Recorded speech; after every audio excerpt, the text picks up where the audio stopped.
First speaker tonight is Bill Kincaid. He worked with Larry a lot at GE.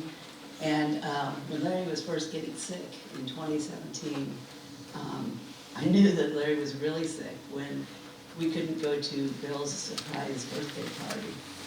And I thought, if Larry's going to miss one of Sandy's great parties, I knew he was not feeling well.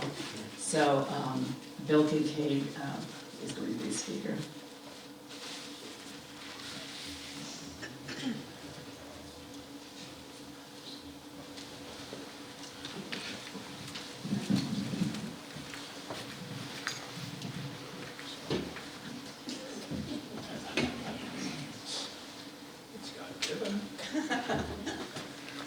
So good evening, everyone. I'm happy to be here. I was asked if I could speak a few minutes about why Sandy and I support the Coach A Foundation. So the simple answer is because we knew Larry, and we were moved by his life story. Now, we see the Coach A Foundation as an opportunity to help his family continue to build on that story.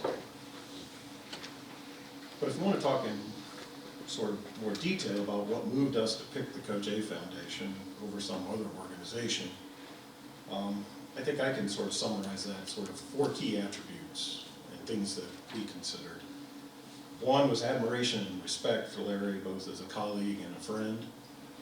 2 was recognition of the love and respect so many others have for Larry, especially the youth he mentored and or coached. And the respect for his willingness to give of himself to help others. And then last and least on this short list, appreciation for his contributions and leadership both in and out of work. So not only the career that I got to experience with Larry, but what I recognized that he was doing outside of work.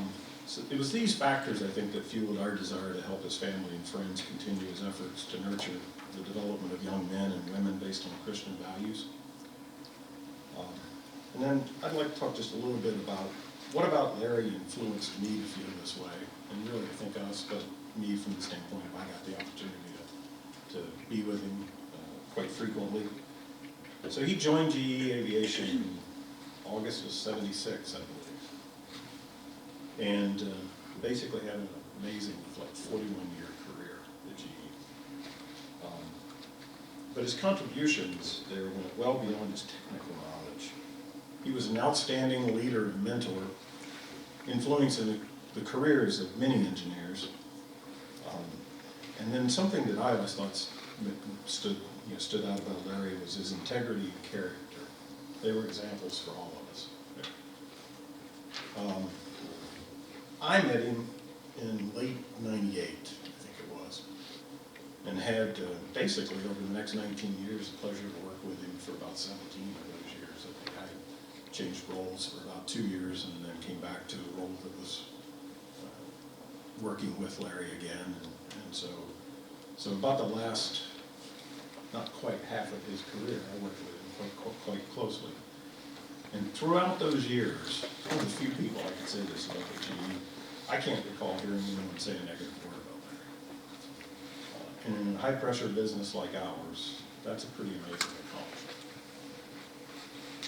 accomplishment. For me, his life outside work was even more inspiring. His church leadership role, his devotion to and love for his family, I talked about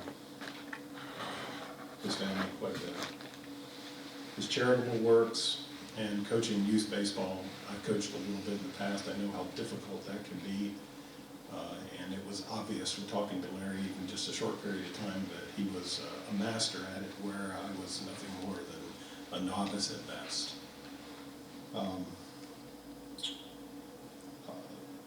So Larry, and I think I said this at his memorial service, the love of God, family, and country was not a cliche. I mean, that's the way he lived his life. So I was always impressed by that. He loved baseball. I won't talk about Alabama football. There's a Tennessee degree in my background, so I can't do that. But we actually did talk about football as well. But we really talked baseball because that was my favorite sport. loved it. And when he was coaching, we often talked about youth baseball, because I had a son who played youth baseball here in the area once we moved here from Tennessee, and went on to play in college, and so we talked about him, him and Larry's team was quite bad. But I think the thing he understood more than anything was that coaching youth was more about teaching life lessons and building character as it was about the sport itself. And he excelled at both.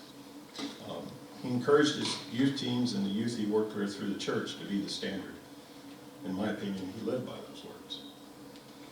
For me personally, he was like an older brother, someone I could discuss difficult subjects with, seek advice from, joke, and laugh. And I miss him every day. I mean, I've got his picture in my office and my Coach A hat, whatever's on my overhead. And work's not quite the same without him. Just leave it at that. I grew up in North Carolina. My parents, aunts, and uncles were Great Depression era children. And they and their parents were hardworking, Christian, salt of the earth people, and amazing role models for which I'm eternally grateful. But as proud as I am of them and the amazing human beings that they were, I personally have not known a better human being than Larry Hammerman. And so Larry was, for me, an equal to some of my most significant family role models. He cared about those around him, loved to help young people become better human beings, and was dedicated to furthering God's mission.